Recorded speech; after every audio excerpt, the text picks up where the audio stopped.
سلام اس پر جو امت کے لیے راتوں کو روتا تھا، سلام اس پر جو فرش خاک پر چاڑے میں سوتا تھا۔ اللهم صل على محمد وعلى آل محمد كما صليت على إبراهيم وعلى آل إبراهيم إنك حميد مجيد۔ اللهم بارك على محمد وعلى آل محمد كما باركت على إبراهيم وعلى آل إبراهيم إنك حميد مجيد۔ اعوذ باللہ من الشیطان الرجیم، بسم اللہ الرحمن الرحیم۔ آج کلاس نمبر 17 سیرت کے اس سفر کی ہم گزشتہ تقریباً 4 ماہ سے چلتے چلتے اب مدنی دور کے آخری سال یعنی سیرت کے سفر کے آخری سال کی طرف آ گئے ہیں۔ مجھے یقین ہے کہ آپ کے بھی دل کی وہی کیفیات ہوں گی جو اس وقت میرے دل کی ہیں، یعنی ایک تعلق آپ صلی اللہ علیہ وسلم سے ہمارا بڑھا ہے، ہمیں محسوس ہوا ہے، قدر ہوئی ہے اس دین کی جو آج ہمارے ہاتھوں میں ہے کہ اس دین کے لیے کتنے لوگوں نے کتنی قربانیاں دی ہیں اور آج یہ امانت میرے اور آپ کے ہاتھ میں ہے۔ گزشتہ سوالات کے جوابات آپ کے سامنے ہیں۔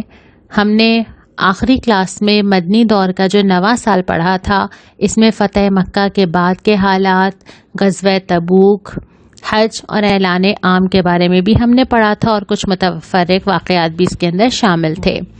آج جو ہم پڑھیں گے کہ اب مدنی دور کا جو آخری سال آ گیا ہے، اس میں بے شمار لوگوں کا اسلام لانا، حجۃ الوداع اور آپ صلی اللہ علیہ وسلم کا خطبہ، پھر آپ صلی اللہ علیہ وسلم کا وصال اور وصال کے بعد، اور پھر کچھ اہم غور کرنے کے پہلو ہیں جن کو ہم اٹھائیں گے۔ ابھی تک 23 سال کی جدوجہد بہت مختصر ہم نے دیکھی، ہم شاید 15 منٹ میں اور 20 منٹ میں ایک سال پڑھتے رہے ہیں۔ اس ایک سال کے اندر 365 دن اور اس کے اندر کتنے گھنٹے اور کتنے منٹ اور کتنی چیزیں آئی ہیں، اور وہ جدوجہد کا ایک طویل سلسلہ ہے جس میں کسی نے اپنی زندگی کے 5 سال، 10 سال، 15 سال، 20 سال، جانیں، اولادیں، ماں باپ، کیا کچھ نہیں دیا، اور اس پوری جدوجہد میں ہر شخص فتح مکہ کے موقع پہ تو موجود بھی نہیں تھا۔ کتنے لوگوں کے خون اس زمین پہ گرے ہیں، کتنے شہید اس زمین میں دفن ہوئے ہیں، کتنی قربانیاں دی گئی ہیں، کتنے ہاتھ کٹے ہیں، کتنے نیزے پار ہوئے ہیں۔ اس کے بعد جا کے یہ وقت آیا ہے جب لوگوں کی آنکھیں ٹھنڈی ہوئی اور انہوں نے دیکھا کہ ہر طرف سے جوڑ در جوڑ لوگ آ رہے ہیں۔ آپ سیرت کی کتابیں پڑھیں گے تو آپ حیران رہ جائیں گے کہ ایک قافلہ صبح آتا ہے، ایک دوپہر آتا ہے، رات میں کوئی اور آتا ہے، روزانہ کئی 100 لوگ آتے ہیں، اسلام قبول کرتے ہیں اور چلے جاتے ہیں۔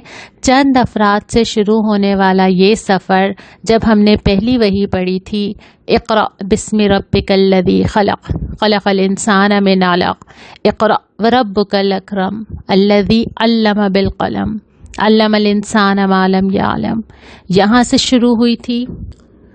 اور مجھے یقین ہے کہ آپ کو سورہ مدثر کا دیا گیا وہ کام بھی یاد ہوگا کہ آپ صلی اللہ علیہ وسلم سے فرمایا گیا تھا، یا ایھا المدثر قم فانذر وربک فکبر، اٹھیے، ڈرائیے، اپنے رب کی کبریائی کا اعلان کر دیجئے۔ اس وقت بھی ہم نے یہ بات کی تھی کہ گنتی کے لوگ تھے اور فرمایا جا رہا ہے کہ کبریائی کا اعلان کر دیجئے، اور آج ہم دیکھتے ہیں کہ 23 سال میں کیا کیا نہ گزرا، لیکن اللہ کی کبریائی قائم ہو گئی۔ کوئی جانتا تھوڑی تھا۔ جن لوگوں نے اس پورے سفر میں جو کیا، جو دیا، جو کمایا، سب نہیں جانتے تھے کہ آگے یہ دن دیکھنے کو ملے گا، اور اسی لیے بار بار آتا ہے کہ فتح سے پہلے، قرآن بھی یہ کہتا ہے، اور فتح کے بعد خرچ کرنے والوں کا اجر، اللہ کے لیے سب کچھ قربان کرنے والوں کا اجر برابر نہیں ہو سکتا۔ جب حالات سازگار ہوں تو نیکی کر لینا، جب رمضان ہو نیکی کر لینا، بہت آسان ہے، لیکن جب حالات سازگار نہ ہوں وہی تو کمال ہے کہ انسان نے کیا کیا، اور اس کا اجر بہت زیادہ ہے۔ تو جو اجر آج مجھے اور آپ کو مل سکتا ہے جب حالات ہمیں سپورٹ نہیں کرتے، یہ موقع ہے اجر کمانے کا۔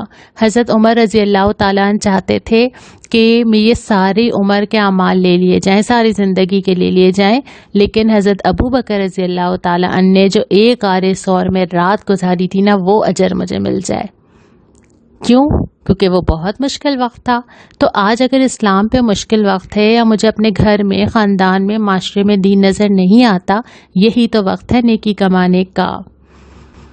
ہمیں پتہ چلتا ہے کہ آپ صلی اللہ علیہ وسلم حج کے لیے روانہ ہوتے ہیں، اعلان فرما دیتے ہیں، خوب تیاریاں ہوتی ہیں، لوگ شامل ہوتے ہیں، سب لوگ تیار ہو جاتے ہیں، سفر کے لیے روانہ ہوتے ہیں۔ ایک شان سے ایک پورا وفد مدینہ سے روانہ ہوتا ہے، مکہ آتا ہے، وہاں جا کے مناسک حج کی ادائیگی کی جاتی ہے، اور اس کے بعد پھر آپ صلی اللہ علیہ وسلم اس حج کے سفر کے دوران کئی خطبے ہمیں ملتے ہیں جنہیں خطبہ حجۃ الوداع کہا جاتا ہے۔ آپ صلی اللہ علیہ وسلم جو خطبہ فرماتے ہیں وہ انسانی حقوق کا اور اس انسانیت کے لیے ایک بہترین چارٹر ہے، اور ایک پورا سسٹم دے دیتے ہیں جس میں کیا فرمایا جاتا ہے، چند جملوں میں پوری سوسائٹی کا نقشہ کھینچ دیا جاتا ہے۔ سب سے پہلے یہ کہ انسانی جان اور مال کی حرمت حرام ہے ہر شخص کے لیے، وہ کسی کو نقصان پہنچا دے۔ ہمیں نظر نہیں آتا یہ سب کچھ سوسائٹی میں، ہم پریشان ہوتے ہیں، جانے جا رہی ہیں، مال لٹ رہے ہیں، کوئی سیف نہیں ہے۔ یہاں پہ اللہ تعالیٰ نے ابتدا ہی اس سے کی تھی کہ دین مکمل ہونے سے پہلے جو ہدایات کی گئی تھیں اس میں صرف عبادات نہیں تھیں، اس میں معاشرہ تھا پورا، کہ اس معاشرے کو ایسے قائم ہونا ہے، اور اسلام نے یہ معاشرہ ایسے قائم کر کے دکھایا۔ اور پھر یہ بھی کہ جاہلیت اور اس کے جتنے اثرات تھے ان سب کا خاتمہ کر دیا جائے گا، وہ ساری چیزیں ختم جو جس کی بنیاد جاہلیت کی سوچ ہے۔ ہمارے معاشرے میں وہ چیزیں واپس آ گئی ہیں، اور وہ سارے رواج واپس آ گئے ہیں جن کی وجہ سے آپس میں دل بھی خراب ہیں، معاشرہ بھی خراب ہے، خون لیے جا رہے ہیں، دشمنیاں چل رہی ہیں، خاندانوں آپس میں ٹوٹ رہے ہیں، معاشرہ ٹوٹ رہا ہے، گھر ٹوٹ رہے ہیں۔ اور اس کے بعد سود کا خاتمہ، یعنی مال کی محبت پہ ضرب لگائی گئی۔ عورتوں کا ذکر خاص طور پہ کیا گیا کہ دیکھو عورتوں کے بارے میں خیال رکھنا۔ مجھے گزشتہ چند دنوں حالات اور واقعات میں وہ بار بار حدیث یاد آتی رہی جس میں آپ صلی اللہ علیہ وسلم نے بشارت فرمائی تھی کہ ایک وقت ایسا آئے گا کہ عورت سونا اچھالتی ہوئی جائے گی نا، اور اس کو کوئی روکنے والا، کوئی ڈر، کچھ بھی نہیں ہوگا۔ وہ وقت کیوں نہیں ہے؟ کیونکہ اسلام نہیں ہے، کیونکہ خوف خدا نہیں ہے، کیونکہ اس کے مطابق معاشرہ نہیں ہے۔ ہم اگر ایک جز ٹھیک کرنے کی کوشش کرتے ہیں ہم نہیں کر پاتے، کیونکہ ہمارا پورا سسٹم اس کے اوپر نہیں ہے۔ ہم کبھی سوچتے ہیں کہ یہ کسی کو ہمارا مال نہیں لوٹنا چاہیے، کسی کو ہماری جان نہیں لوٹنی چاہیے، عورتوں کو تحفظ ملنا چاہیے، معاشرے میں یہ برائیاں نہیں ہونی چاہیے۔ ہم ایک ایک چیز کو الگ الگ ٹیکل کرنے کی کوشش کرتے ہیں۔ معاشرہ بنتا ہے اللہ تعالیٰ سے تعلق، اللہ کا نظام، اللہ کا خوف اور سیرت پر عمل، اور اس کے بعد ایک پوری اسلامی سوسائٹی میں یہ ساری شاخیں ایک ساتھ ہی ٹھیک ہو جاتی ہیں۔ اور جب تک ہم اس کو پوری جڑ کو ٹھیک نہیں کریں گے ہم ساری شاخیں الگ الگ ٹھیک نہیں کر سکتے۔ اس کے بعد پھر آپ صلی اللہ علیہ وسلم نے فرمایا کہ اگر تم گمراہی سے بچنا چاہتے ہو اس کا راستہ یہیں سے آئے گا، یہی تو بتائے گا۔ قرآن بھی حل دے دیتا ہے، سیرت بھی حل دے دیتی ہے۔ جب ہم پڑھتے ہیں تو ہمیں پتہ چلتا ہے کہ وہ ساری چیزیں جو کہ دنیا کے پاس سولوشنز نہیں ہیں وہ ہمارے پاس کتنے 100 سال سے ہے۔ وہ سولوشن ہم اپنے گھروں میں جزدان میں لپیٹ کے سجا کے رکھ کے بیٹھے ہوئے ہیں، اور ہمیں پتہ ہے کہ معاشرے کی خیر کس میں ہے۔ پھر آپ صلی اللہ علیہ وسلم نے یہ اعلان فرمایا کہ میرے بعد کوئی نبی نہیں آئے گا۔ ختم نبوت کا باقاعدہ اعلان یہاں کر دیا گیا۔ اب یہ ذمہ داری جو آپ صلی اللہ علیہ وسلم نے پیغام پہنچایا ہمارے پاس ہے۔ اس کے بعد آتی ہے عبادات اور انفاق کی تلقین۔ پہلے معاشرے کی، اسلامی نظام کی بات آئی، لوگوں کے حقوق کی بات آئی، پھر اس کے بعد عبادات اور انفاق کی تلقین کی گئی، اور اولو الامر یعنی وہ حکمران جو اللہ کے راستے پہ چلاتا ہو، وہ حکمران جو وہ اسلامی نظام قائم کرے، اس کی اطاعت کا حکم دیا گیا۔ اور پھر آپ صلی اللہ علیہ وسلم نے لوگوں سے یہ کہا کہ دیکھو جو سنے وہ دوسروں تک پہنچائے، جو بات مجھ سے سنو۔ اور پھر وہ آج تک یعنی یہ بھی آپ نے فرمایا بلغوا عنی ولو آیا، ایک آیت بھی اگر تم مجھ سے سنو، ایک بات بھی سنو، دوسروں تک پہنچا دو. تو یہ ذمہ داری ہماری بنتی ہے. آج ہم نے تمہارے لیے تمہارا دین مکمل کر دیا اور تمہارے لیے نعمت اپنی تمام کر دی اور تمہارے لیے اسلام کو دین پسند کر لیا. اللہ تعالیٰ نے یوں کہہ لیجئے کہ مہر لگائی اس بات پہ کہ اب تمہیں وہ ہدایت مل چکی ہے. کھولو نہیں، پہنچاؤ نہیں، پڑھو نہیں، عمل نہ کرو تو تمہارا اپنا قصور ہے. یہ نہیں کہہ سکتے کہ میرے پاس ہدایت نہیں تھی. اسی حج کے دوران ہمیں اور خطبہ بھی ملتا ہے. آپ صلی اللہ علیہ وسلم پھر سے فرماتے ہیں کہ جان، مال اور عزت کی حرمت، صرف جان مال نہیں ہے، عزت بھی ہے. یعنی اگر میرا کوئی جاننے والا مسلمان، میرا رشتہ دار، میرا پڑوسی، اس کے بارے میں کوئی ناگوار بات کہنا، اس کا امیج خراب کرنا، اس کی غیبت کرنا، اس کے بارے میں لوگوں کو کوئی غلط ہنٹس دے دینا، اس کی کسی راز کی بات لوگوں تک پہنچا دینا، یہ ساری چیزیں اس کی عزت میں آتی ہیں. اور عزت خراب کرنے کی بھی ویسے ہی حرمت ہے، ویسے ہی قابل مذمت ہے جیسے کسی کی جان اور مال ہے. پھر آپ نے فرمایا کہ دیکھو میرے بعد گمراہ نہ ہو جانا، ایسا نہ ہو. اور مجھے یہ جب بھی میں یہ جملہ پڑھ رہی تھی مجھے اتنی تکلیف ہو رہی تھی اس بات کو کہ آپ صلی اللہ علیہ وسلم نے کتنی مشقت، کتنی قربانیاں، کیا کچھ کیا ہوگا نا، کیا ہے، بلکہ ہم نے تو پڑھا ہی ہے نا. اس کے بعد آپ صلی اللہ علیہ وسلم کے کیسی تڑپ ہوگی نا کہ دیکھو میرے بعد گمراہ نہ ہو جانا. اور ہوا کیا؟ اب کیا ہوا؟ مجھے شرم آ رہی تھی اس بات سے کہ اگر اللہ کے نبی صلی اللہ علیہ وسلم مجھ سے پوچھیں کہ میرے بعد گمراہ تو نہیں ہو گئے تھے، دین پکڑا ہوا تھا نا، تو مجھے نہیں سمجھ آتا کہ میں کیا جواب دوں. اور پھر یہ فرمایا کہ جو موجود ہے وہ غیر موجود تک پہنچا دے، شاید وہ زیادہ اس کو فائدہ ہو اس سے. اور پھر اس کے بعد جو عام طور پہ رواج تھے کہ کسی نے جرم کیا ہے، کسی کو سزا دی جا رہی ہے، اس کی مذمت کی گئی کہ دیکھو جس نے جرم کیا ہے وہ کسی اور کے بہاف کسی اور کو سزا نہیں دی جائے گی. اور شیطان کی اطاعت سے خبردار کیا کہ تم بڑے بڑی چیزوں میں نہیں جاؤ گے. شیطان اسی پہ راضی ہوگا کہ تم چھوٹی چیزوں میں اس کو خدا بنا لو گے. یعنی اللہ کے اطاعت کا، اللہ کی توحید کا اقرار کرتے ہوئے بھی تم یہ کام کر سکتے ہو. اس کے بعد پھر آپ صلی اللہ علیہ وسلم جب واپس پہنچتے ہیں اور ضروری امور جو روٹین کے چل رہے تھے وہ چلتے رہتے ہیں، معاملات بھی چلتے رہتے ہیں، ریاستی چیزیں بھی چلتی رہتی ہیں. اس کے ساتھ ساتھ پھر آپ صلی اللہ علیہ وسلم کی طرف سے کچھ الوداعی آثار ملتے ہیں نا، کچھ گفتگو ایسی ملتی ہے جس سے پتہ چلتا ہے. ہم اس کو بھی ابھی دیکھ لیتے ہیں کہ وہ کیا تھے. پھر بیماری اور وفات، اور پھر نماز جنازہ، اور پھر آپ صلی اللہ علیہ وسلم کی تجہیز و تکفین، اور پھر خلیفہ کا تقرر بھی ہم دیکھ لیتے ہیں. الوداعی آثار یہ تھے کہ معمول سے ہٹ کے چیزیں ہوئیں. جیسے آپ صلی اللہ علیہ وسلم ہمیشہ 10 روز یا کم اعتکاف میں بیٹھے، لیکن اس سال 20 روز اعتکاف میں بیٹھے. پھر جو خطبات اور گفتگو تھی اس میں کئی بار یہ اشارے یا اس طرح کی چیزیں آئیں جس میں لوگوں کو یہ لگا کہ اچھا آپ صلی اللہ علیہ وسلم ایسے کیوں فرما رہے ہیں نا.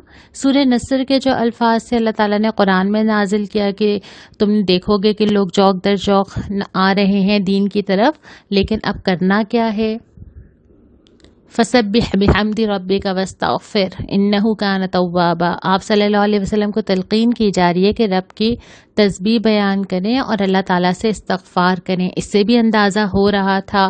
پھر آپ صلی اللہ علیہ وسلم تشریف لے کے گئے، شہدائے احد کے لیے دعائے مغفرت کی، ایک لشکر تیار کیا جس نے جو ہے وہ جا کے جو لوگ زکوٰۃ دینے سے انکار کر رہے تھے ان سے مقابلہ کرنا تھا، اور حضرت اسامہ کو اس کی سربراہی دی گئی. تو ہنٹس ایسی مل رہی تھی لوگوں کو کہ اب ایسا لگ رہا ہے. اور کچھ لوگوں نے اس کو مینشن بھی کیا، کہیں کہیں ذکر آتا ہے کہ حضرت ابو بکر رضی اللہ تعالیٰ نے یہ بات کہی، اور وہ محسوس کر رہے تھے کہ اچھا اب روانگی کا اشارہ ہے. اور اس کے بعد پھر ربیع الاول کے مہینے میں تقریباً 13 دن کی یہ بیماری رہی. آپ صلی اللہ علیہ وسلم بیمار ہوئے، مرض میں شدت آتی ہے. اور اس کے بعد پھر جو آخری کے ایام آتے ہیں اس میں ہم دیکھتے ہیں کہ آپ پہلے تو یہ تلقین کر دیتے ہیں کہ دیکھو قبور کی عبادت نہ کرنا.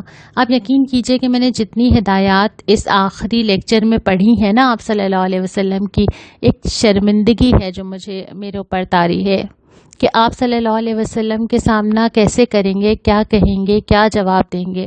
آپ نے فرمایا کہ دیکھو قبروں کی عبادت نہ کرنا، بلکہ یہ بھی ایک اور جگہ مجھے الفاظ میں نے پڑھے تھے کہ قبر کو میلہ گانا بنا لا. ہم نے تو ربیع الاول کے پورے مہینے کو ہی میلہ بنا دیا ہے. اور اس کے بعد پھر انصار کے ساتھ حسن سلوک، جہاں پہ ہم نے پہلے بھی بات کی تھی نا کہ انصار اور مدینہ شہر کا بہت بڑا رتبہ ہے کہ ان کے ساتھ حسن سلوک کی تلقین ہے۔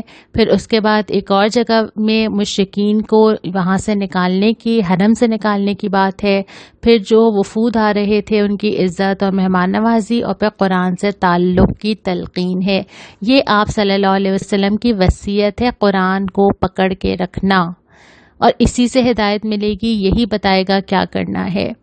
اس کے بعد پھر ہمیں بالکل آخری دنوں میں ملتا ہے کہ آپ صلی اللہ علیہ وسلم آخری نماز کی امامت فرماتے ہیں، اور پھر 10 ربیع الاول کو حضرت ابو بکر صدیق رضی اللہ تعالی عنہ کو ہدایت فرماتے ہیں کہ وہ امامت کروائیں۔ گویا آپ صلی اللہ علیہ وسلم اپنی جگہ یہ اشارہ بھی دے دیتے ہیں۔ اور اس کے بعد آپ صلی اللہ علیہ وسلم غلاموں کی آزادی کی تلقین، ہمیں ایک نصیحت ملتی ہے۔ اور پھر 12 تاریخ کو جب میں نے یہ جملہ پڑھا نا، میں محسوس کر پا رہی تھی، مجھے لگ رہا تھا کہ شاید میں ویژولائز کر رہی ہوں وہ منظر کہ آپ صلی اللہ علیہ وسلم نے دیکھا کہ امت جو ہے وہ نماز پڑھ رہی ہے تو آپ مسکرا اٹھے۔ کیا کیا یاد آیا ہوگا نا، یا کتنا سکون یا کتنا اچھا لگا ہوگا یا کتنی خوشی ہوئی ہوگی نا۔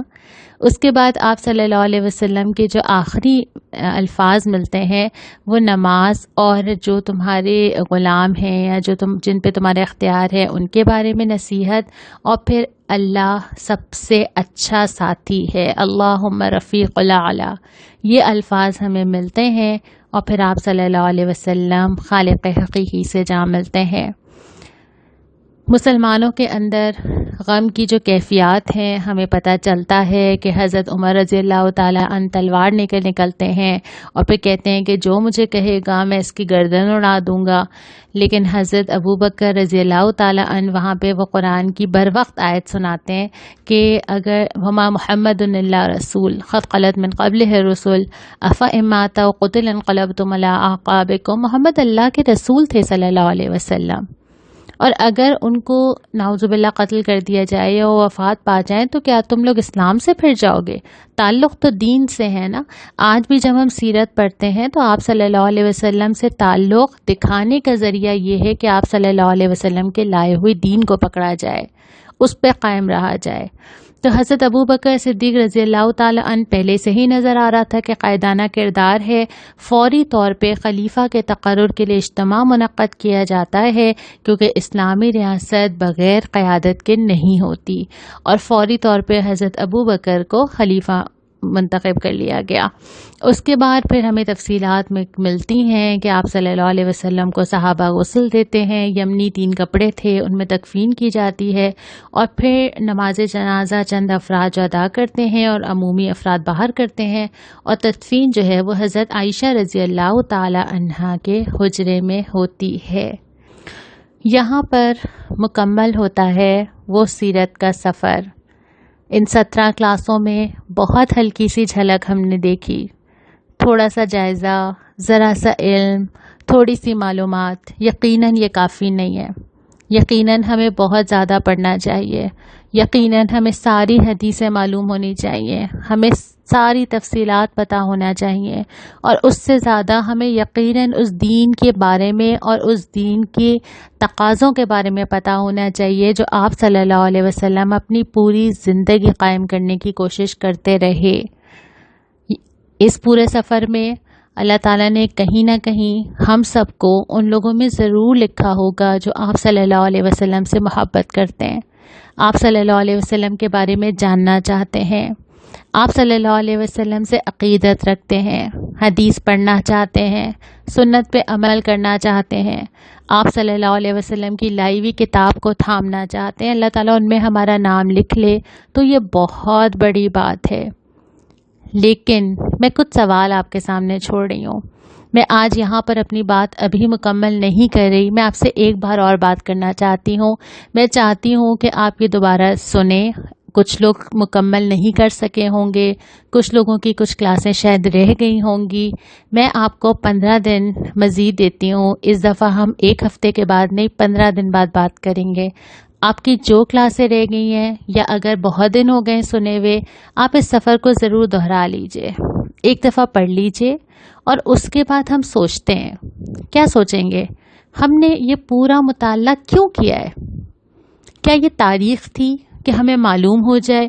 بہت سارے سوال آتے ہیں کہ اس کی تفصیل بتا دیں، وہ کتنے تھے، اس کی تعداد بتا دیجئے، فلانا جگہ لوگ کتنے شامل تھے، کیا لشکر کی تعداد یہ تھی یا یہ تھی. ان ساری چیزوں کو 2 منٹ کے لیے بھول جائیے. ہم نے سیرت کا یہ مطالعہ کس لیے کیا ہے، اس پہ ہم غور کریں گے.